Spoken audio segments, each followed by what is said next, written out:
마태복음 23장 1절부터 12절 말씀까지 우리 한 절씩 교독하겠습니다. 이에 예수께서 무리와 제자들에게 말씀하여 이르시되 서기관들과 바리새인들이 모세 자리에 앉았으니 그러므로 무엇이든지 그들이 말하는 바는 행하고 지키되 그들이 하는 행위는 본받지 말라. 그들은 말만 하고 행하지 아니하며 또 무거운 짐을 묶어 사람의 어깨에 지우되 자기는 이것을 한 손가락으로도 움직이려 하지 아니하며 그들의 모든 행위를 사람에게 보이고자 하나니 곧 그 경문 띠를 넓게 하며 옷수를 길게 하고 잔치의 윗자리와 회당의 높은 자리와 시장에서 문안받는 것과 사람에게 랍비라 칭함받는 것을 좋아하느니라. 그러나 너희는 랍비라 칭함받지 말라. 너희 선생은 하나요 너희는 다 형제니라. 땅에 있는 자를 아버지라 하지 말라. 너희 아버지는 한 분이시니 곧 하늘에 계신 이이시니라. 또한 지도자라 칭함을 받지 말라. 너희 지도자는 한 분이시니 곧 그리스도시니라. 너희 중에 큰 자는 너희를 섬기는 자가 되어야 하리라. 누구든지 자기를 높이는 자는 낮아지고 누구든지 자기를 낮추는 자는 높아지리라. 아멘. 우리가 어제까지 21장, 22장에서 바리새인과 서기관들, 유대 종교 지도자들과의 논쟁과 질문을 통해서 그들의 문제점을 간접적으로 이렇게 알 수 있었습니다. 그런데 23장에서는 보다 직접적으로 바리새인과 서기관을 비롯한 유대 종교 지도자들의 문제점을 지적하고 있습니다. 그래서 23장에서는 화 있을진저 하면서 책망하게 되고요.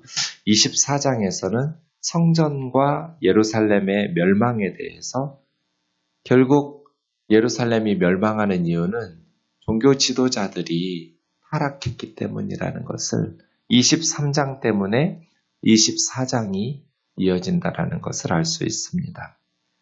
이거는 예루살렘뿐 아니겠죠? 서울이나 지구상의 그 어느 도시나 나라도 마찬가지겠죠.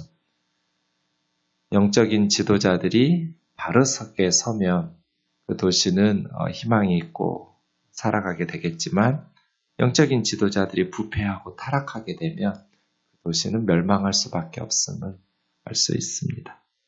1절부터 보겠습니다. 무리와 제자들에게, 제자들만 아니에요. 무리와 제자들에게 서기관들과 바리새인들이 모세 자리에 앉았다. 회당 같으면 율법을 낭독하는 자리거든요. 높은 자리죠. 모세의 자리. 무엇이든지 그들이 말하는 것은 행하고 지키되 그들이 하는 행위는 본받지 말라. 말만 하고 행하지 아니하며. 여기서 좀 주의해야 될 것이 모세의 자리에 앉은 서기관과 바리새인들이 말은 제대로 했는데 행함이 없다 이렇게 받아들이기 쉽거든요. 그래서 바리새인과 서기관들이 말하는 것에 사실은 두 가지가 있어요. 하나는 율법을 낭독하는 거, 성경을 읽는 거. 당시에는 글을 읽을 줄 아는 사람이 10%도 안 됐어요. 로마 제국에서. 여인들에게는 글을 가르치지 않으니까 인구의 50%는 글을 모르고요. 문맹이에요.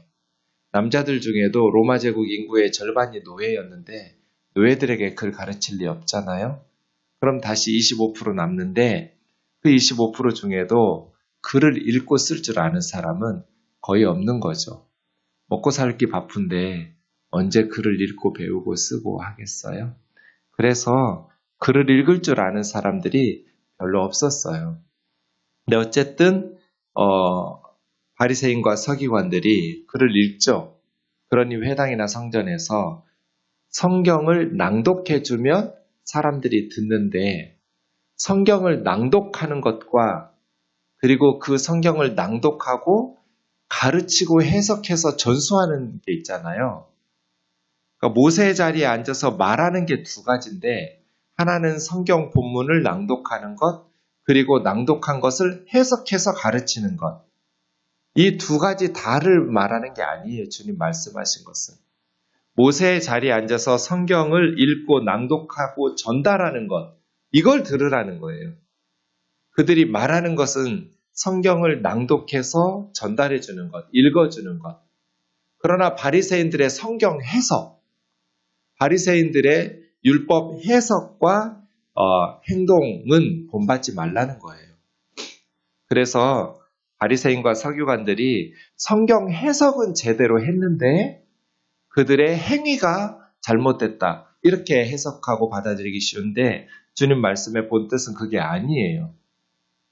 바리새인들의 율법 해석이 잘못돼서 예수님과 바리새인들, 서기관들과 끊임없이 논쟁하고, 왜냐하면 예수님은 기록된 하나님의 말씀, 구약 성경 본문을 가지고 그 뜻을 펼치고 실행하려고 하지만 바리새인과 서기관들은 기록된 말씀뿐 아니라 그 말씀에 대한 랍비들의 해석과 유전, 전통, 이것도 성경적 권위를 부여하면서 가르쳤거든요.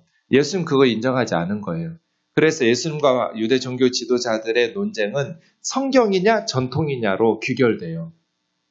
예수님은 기록된 하나님의 말씀인 성경을 가지고 이야기하시고 바리새인과 서기관들은 전통과 유전을 가지고 그걸 성경적 권위를 부여해가면서 예수님하고 논쟁하거든요. 그 성경 본문에 대한 해석과 적용, 이것을 예수님께서 인정하신 게 아니에요. 그래서예요. 바리새인과 서기관들이 말하는 것은 행하라, 이 말은 율법을 낭독하는 것, 하나님의 말씀을 행하라는 것이고요. 그들의 행위는 잘못된 성경 해석으로부터 기인하죠. 성경 해석이 잘못되니까 신앙이 왜곡되고 행위가 삐뚤어지는 거거든요. 구약 성경 자체를 낭독하고 전달하는 것, 그건 본받아야죠. 그러나 그것에 대한 잘못된 해석과 행동, 이것은 본받지 말라는 거예요. 이것은 참 문제죠. 4절 말씀에 보면 무거운 짐을 묶어 사람의 어깨에 지운다. 이게 율법 해석이거든요. 잘못된 해석. 바리새인과 서기관들은 율법을 잘못 해석해서 무거운 짐을 묶어서 사람들의 어깨에 지워요. 그래서 수고하고 무거운 짐진 자들아 다 내게로 오라, 내가 너희를 쉬게 하리라. 이것이 그냥 인생살이 힘든 것 다 주님에게 가서 내려놓으라는 뜻이 아니고 율법 해석이라고. 내게로 와서 내게 배우라. 내 멍에는 쉽고 가볍다. 율법 해석 얘기였거든요. 무거운 짐을 묶어서 사람의 어깨에 지우는 바리새인과 서기관들의 잘못된 율법 해석. 그러면서 자기는 손가락 하나로도 움직이려 하지. 수천 가지 규례를 만들어서 하나님의 백성들을 무거운 짐을 짊어주고 자기들은 손가락 하나로도 도와주지 않는. 그러니까 사람들에게만, 이스라엘 사람들에게만 무거운 율법의 짐을 얹어놓았는데 그 무거운 짐을 지고 가면 함께 들어줘야 하잖아요. 가르친 바리새인과 서기관들도. 자기들은 손가락 하나로도 도와주지 않는, 들어주지 않는, 이게 잘못된 율법 해석이죠. 주의 종은 우리는 가르치는 사람, 손가락 하나도 움직이지 않는, 모든 힘든 일들은 다 성도들이 하는. 그 다음에 행동의 문제가 5절부터 7절까지인데요. 4절은 율법 해석 문제고 5절에서 7절은 바리새인과 서기관들의 잘못된 행동의 문제죠. 세 가지인데요. 첫째, 모든 행위를 사람에게 보이고자 한다. 위선이죠. 신앙생활의 근본은 하나님 앞에서잖아요. 코람데우. 하나님 앞에서. 이게 신앙생활의 기본인데 바리새인과 서기관들은 사람들 앞에서 사는 것, 사람들에게 보이려고 경문의 띠를 넓게 하고 옷수를 길게 하고, 첫 번째 위선, 경건한 척하는, 두 번째는 잔치의 윗자리와 회당의 높은 자리를 탐하는 것. 잔치 자리에 가면 높은 자리에 앉으려 하고 회당에 가도 높은 자리에 앉으려고 하는. 세 번째는 시장에서 문안받고 사람들에게 랍비라 칭함 받는 것을 좋아하는, 사람들에게 존경받으려 하는. 이 세 가지 행동이 잘못된 거죠. 첫째, 위선. 사람들에게 보이려고 하고 경건한 척 하려고 하는 위선. 두 번째는 높은 자리에 앉으려고 하는. 이스라엘 사람들은 잔치자리에 가면 그 자리에 서열이 다 매겨져 있거든요. 딱 앉은 자리 보면 얼마나 높은 사람인지 알 수 있어요. 자리마다 위치가 있어요. 서열이 있어요. 높은 자리에 앉으려고 하고, 회당에 높은 자리에 앉으려고 하는 그들의 교만, 그리고 사람들에게 인사받고 랍비라 칭함 받기를 좋아하는, 사람들에게 존경받으려고 하는 세 가지 잘못된 행동. 8절에서 주님 바로잡죠. 그러나 너희는 세 가지 하지 말라는 거예요. 첫째, 랍비라 칭함 받지 마라. 선생님이라는 소리 들으려고 하지 마라.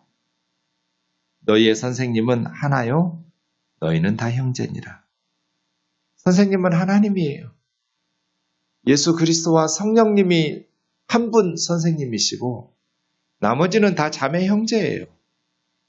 복음의 핵심은 평등성이에요.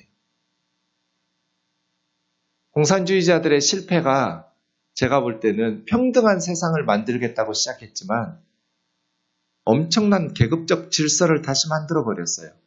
공산당원하고 비당원은 하늘과 땅 차이예요. 북한의 공산당원하고 비당원은 하늘하고 땅이에요. 중국도 마찬가지예요. 지금도 여전히. 그게 평등이에요? 아니에요. 복음은 형제 자매. 사도 바울은 디모데라고 아들뻘이에요. 자기 제자예요. 그런데 바울은 디모데에게 형제 디모데. 우리 지난 주일에 장로님들 모임, 장로회 모임을 했어요. 3개월에 한 번씩 우리 교회 모든 장로님들 함께 교제하거든요. 함께 모여서 먼저 성경 공부해요. 저랑 같이 말씀을 나누고, 그리고 허심탄회하게 교회에 대해서, 사역에 대해서 제가 조언도 듣고 나누고, 저녁 식사 같이 하고, 참 화기애애하고 장로님들의 교회를 섬겼던 그 경험, 또 그런 연륜, 여러 가지 교회에 대한 애정과 염려, 이런 것들을 듣는 아주 소중한, 저에게는 아주 기다려지는, 우리 장로님 되게 저를 격려해 주시고 또 힘을 실어 주시거든요. 그때 우리가 지난 주일에 빌레몬서를 묵상했는데, 사도 바울이 감옥에 갇혀서 이제 순교를 앞두고 노년의 바울인데도 불구하고 디모데를 형제 이렇게 부르거든요. 신약 성경 보세요. 예수님의 제자들이, 사도들이 제자들을 제자 이렇게 안 불러요. 형제라고 불러요. 자매라고 불러요. 그리스도 안에서 함께 동역하고. 우리나라는 특히 이 부분에 있어서 주의해야 돼요. 유교적 바탕하에서 복음을 받아들였거든요. 아직도 우리 안에는 유교적인 그런 문화가 남아있거든요. 오랫동안 가르쳐져 왔고 몇백 년 동안 유교적인 철학과 문화가 우리 사회를 지배하고 있었잖아요. 유교와 기독교의 가장 큰 차이점은 위계 질서예요. 유교는 계급적 질서를 강조하죠. 서열을 강조해요. 양반과 상놈의 반상의 구별이 확실하고 남자와 여자의 윗사람과 아랫사람의 서열이 분명하게 강조되는 문화죠. 그러나 복음은 우리는 다 형제라고. 너희 선생은 한 분이시고 너희는 모두 다 형제다. 그런데 이게 이제 유교적인 기독교, 성경적 기독교로 탈바꿈 시켜야죠. 복음 안에서, 예수 그리스도 안에서 유대인도 없고 이방인도 없고 남자도 없고 여자도 없고 노예들도 없고 로마 시민권자인 자유인도 없고 2000년 전에 이미 갈라디아서 3장 28절에서 2000년 전에 이미 우리 믿음의 선배들은 그 엄청난 로마 제국의 상황에서 핵폭탄들을 던진 거거든요. 우리는 다 형제 자매다. 랍비라 칭함받으려고 하지 마라. 너희 선생은 하나요? 너희는 다 형제니라. 두 번째, 땅에 있는 자를 아버지라고 부르지 마라. 너희 아버지는 한 분이시니 하늘에 계신 이시니라. 그러니까 무슨 뜻이에요? 특별한 호칭으로 존경받으려고 하지 마라, 사람들에게. 뭐 하나님의 사자라든지 주의 종이라든지 목사라든지 장로라든지 권사라든지 이런 호칭을 통해서 사람들의 존경을 확인하려 하지 마라. 너희는 다 자매고 형제다. 영적인 아버지라고 부르지 마라. 지도자를 아버지라고 하지 마라. 영의 아버지, 영의 어머니 그딴 소리 하지 마라. 너희 아버지는 한 분 하늘에 계신 하나님이시다. 너희는 다 형제고 자매다. 10절 또한 지도자라고 칭함받지 마라. 너희 지도자는 한 분 예수 그리스도다. 그럼 우리는 어떻게? 11절 12절처럼요. 큰 자는 섬기는 자가 되어야 하고 누구든지 자기를 높이면 낮아지고 자기를 낮추는 자는 높아지게 될 것이다. 너희 스스로 너희 자신을 높이려고 하지 마라. 너희는 스스로를 낮추고 섬기는 자가 되어라.